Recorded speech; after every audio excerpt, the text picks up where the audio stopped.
सच जरूरी है।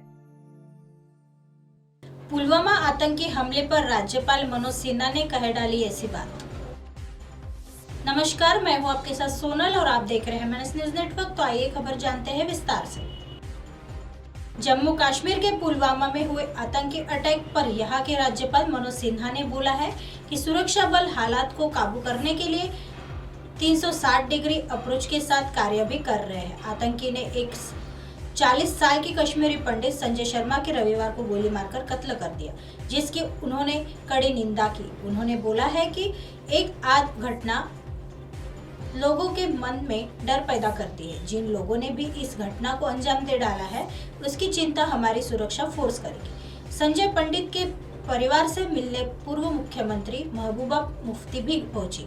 आतंकवादियों ने संजय पंडित को जब तब निशाना बना लिया है जब वह बाजार जा रहे थे। कश्मीर घाटी के अल्पसंख्यक समुदाय के सदस्यों की लक्षित कत्ल की यह एक और घटना है। पुलिस ने यह कहा है कि एक एटीएम के सुरक्षा गार्ड के तौर पर काम करने वाले संजय शर्मा पर दक्षिण कश्मीर पर स्थित पुलवामा जिले के अचन इलाके में तकरीबन 11 बजे गोली चलाई गई, जो उनके सीने में लग गई है। उन्होंने कहा कि राहगीर उन्हें एक अस्पताल ले गए, जहां उन्हें मृत घोषित कर दिया। यह हमला शर्मा के आवास से महज 100 मीटर की दूरी पर कर दिया है।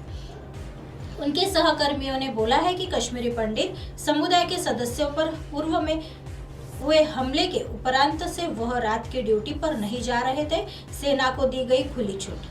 राज्यपाल मनोज सिन्हा और राजनीतिक दलों के नेताओं के कत्ल की आलोचना भी कर दी है। सिन्हा ने बोला है कि उन्हें प्रशासन ने आतंकवादियों से निपटने के लिए सुरक्षा बलों को खुली छूट दी है। उन्होंने कहा है कि एक बयान में बोला है कि शोकाकुल परिवार के प्रति मेरी संवेदना है। प्रशासन को आतंकवादियों से निपटने के लिए खुली छूट भी दी जा चुकी है और हम आतंकवाद की इस तरह की हरकतों का मुकाबला करना जारी रखेंगे। आइए बढ़ते हैं अगली खबर की तरफ। राज्यों के चुनाव में जीतने के बाद ही कांग्रेस का कुछ होगा।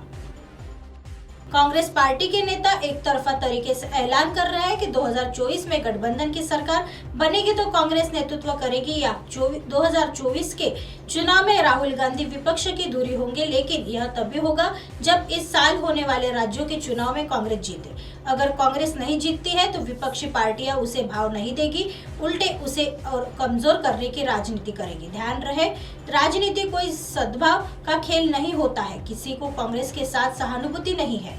अगर कांग्रेस साबित करती है कि उसकी उपयोगिता है और देश के लोग अब भी उसे चाहते हैं, तब तो बात हो सकती है। अन्यथा ज्यादातर विपक्षी पार्टियां राज्यों में कांग्रेस की जगह लेने के लिए बेचैन है। अगर इस साल होने वाले चुनाव में कांग्रेस नहीं जीतती है तो विपक्षी पार्टियों के सामने उसकी मूलभाव की क्षमता कम होगी, लेकिन अगर विपक्षी पार्टियों की स्थिति भी कमजोर होती है तो मामला बराबरी का बनेगा। आज तक का इतिहास देखें तो देश में अब तक हुए 17 आम चुनाव में से कांग्रेस ने 6 में पूर्ण बहुमत, 4 में गठबंधन का नेतृत्व और 7 प्रधानमंत्री दिए। 137 साल पुरानी इस पार्टी का प्रभुत्व आजादी के बाद के कुछ वर्षों तक देश के पूर्व से पश्चिम और उत्तर से दक्षिण तक था। इतना ही नहीं, अलग अलग राज्यों में क्षत्र बने कई बड़े नेता और पार्टियां इसी कांग्रेस में टूटकर बनी है। ये ट्रैक रिकॉर्ड उस पार्टी का है जो शायद अब तक के अपने सबसे खराब दौर से गुजर रही है। हालत है कि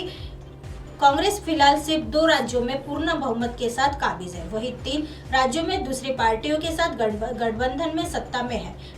हाल फिलहाल में कांग्रेस के कई बड़े नेताओं ने पार्टी का साथ छोड़ा है। कई राज्यों में पार्टी के अंडर में बगावत की खबरें सामने आती रहती है। यहाँ तक कि सेंट्रल लीडरशिप में भी अनबन की खबरें आम है।